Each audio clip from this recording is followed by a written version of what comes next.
enfant, on a souffert de blessures émotionnelles. Et alors, toute notre vie, on va vivre des répliques de ces blessures émotionnelles.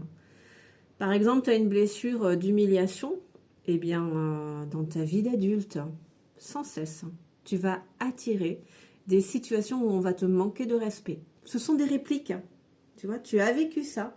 Ce qui fait que dans ton entourage, quand tu vas être adulte, peu importe le domaine, hein, professionnel, amical, sentimental, social, familial, à chaque fois, tu vas revivre des situations d'humiliation jusqu'à ce que tu transformes les mémoires liées à cette blessure émotionnelle de l'humiliation. Donc, par exemple, effectivement, eh bien, le meilleur moyen de soigner la blessure d'humiliation, c'est de répéter, de revivre sans cesse des situations d'humiliation.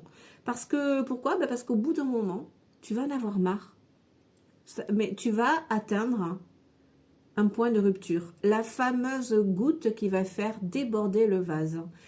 Avec la blessure d'humiliation, on est tout le temps dans le service, hein, toujours à aider, toujours être disponible, toujours oui, oui, oui, toujours là. Enfin, on s'oublie complètement, hein, on se sacrifie complètement, hein, on dévalorise complètement notre monde intérieur parce qu'on ne lui accorde aucune importance, aucune valeur. Il n'est pas digne d'être aimé, hein, il est malpropre, il n'est pas légitime, hein, on n'a aucune estime pour lui.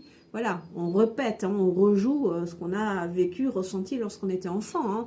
D'après le regard de notre parent, on était malpropre, indigne, pas légitime. Enfin voilà, on a vécu que de la dévalorisation, que de l'humiliation. Alors par voie de conséquence, le cerveau, qu'est-ce qu'il a enregistré? On ne peut pas m'aimer pour qui je suis. Je ne suis absolument pas digne d'être aimé. Alors ben quand même, j'ai besoin d'être aimé. Donc, eh ben, fais. Voilà, fais, fais, fais. Et c'est pour ça que la blessure d'humiliation, elle t'oblige à te mettre au service des autres, toujours disponible, toujours dire oui, toujours dire amen, ne pas faire de vagues, ne pas faire d'histoire, enfin voilà. Eh bien, quand on vibre à ça, quand on se positionne, voilà, parce que parfois on va s'imposer des choses qui ne nous conviennent pas, et c'est là où on est en flagrant délit de rejet de soi-même, de dévalorisation pour soi-même, parce qu'on ne porte aucune considération à ce qui est juste pour nous.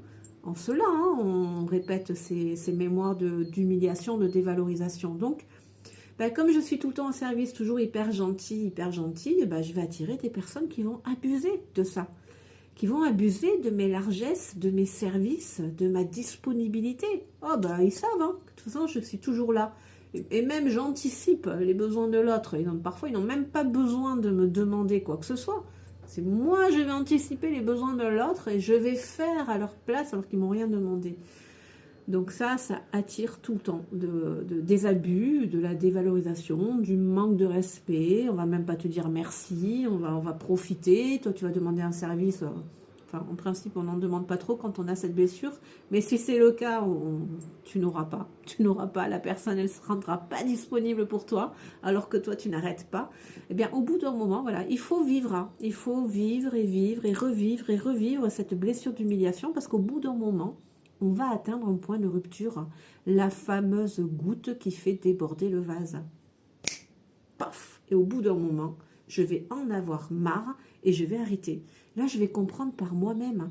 Je vais comprendre par le corps parce qu'il n'en peut plus. Il sature. Et c'est là où enfin, on va changer de dynamique. On va cesser de se positionner par rapport à la blessure émotionnelle de l'humiliation qui t'oblige à ne porter aucune considération à tes limites, à tes besoins, toujours au service de l'autre, eh bien là tu vas en avoir marre parce on s'est tellement fichu de toi, on a tellement abusé de toi, que là enfin tu vas commencer à dire non, tu vas commencer à te respecter, tu vas commencer à poser des limites, à trier, tu vois, à prioriser tes relations. Et c'est en cela, c'est grâce, tu vas te positionner par rapport à tes tripes, par rapport à ce qui est juste pour toi. Et c'est en cela que tu vas changer de dynamique. Tu ne vas plus te positionner par rapport aux mémoires traumatiques de ta blessure émotionnelle, mais au contraire par rapport à tes tripes, par rapport à ton sacré, par rapport à ce qui est juste pour toi. Et c'est là où justement tu commences à soigner cette blessure émotionnelle. Et comme tu te positionnes par rapport à ton sacré, C'est ce qui fait monter ton taux vibratoire, tu vois, tu libères des mémoires traumatiques, des mémoires transgénérationnelles, tu libères les mémoires autour de tes blessures émotionnelles, tu incarnes de plus en plus qui tu es.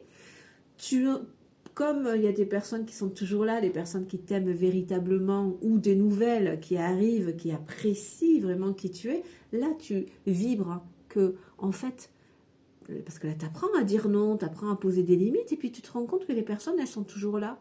Et c'est là où tu comprends que, ah, mais en fait, on peut m'aimer pour qui je suis. Je ne suis pas obligée de faire et de que faire pour être aimée. On peut m'aimer pour qui je suis. Tu vois, et en cela, comme ça, tu soignes ta blessure émotionnelle de l'humiliation.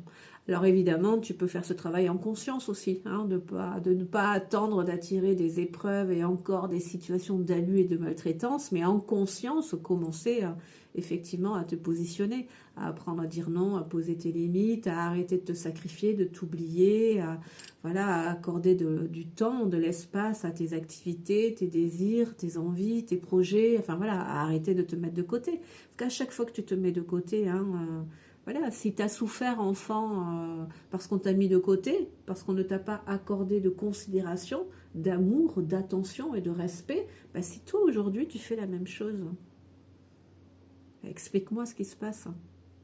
Exactement les mêmes schémas, tu vois. Tu deviens pour toi-même, parce que l'adulte que tu es, hein, pour ton monde intérieur, ton enfant intérieur, tu incarnes la même posture en fait que ton éducateur, quoi, qui t'a traité comme ça, ou ça peut être à l'école, ou enfin peu importe. Mais donc ça, c'est vraiment important d'en avoir conscience. C'est vraiment important d'en avoir conscience et de changer ça si tu veux effectivement te libérer de cette blessure, parce qu'elle est terrible. Hein. On attire beaucoup d'abus, de la maltraitance, des viols, hein, des abus sexuels, de la violence, des coups, des abus de toutes leurs formes, quoi. Donc, faut vraiment faire attention. Allez, prends bien soin de toi.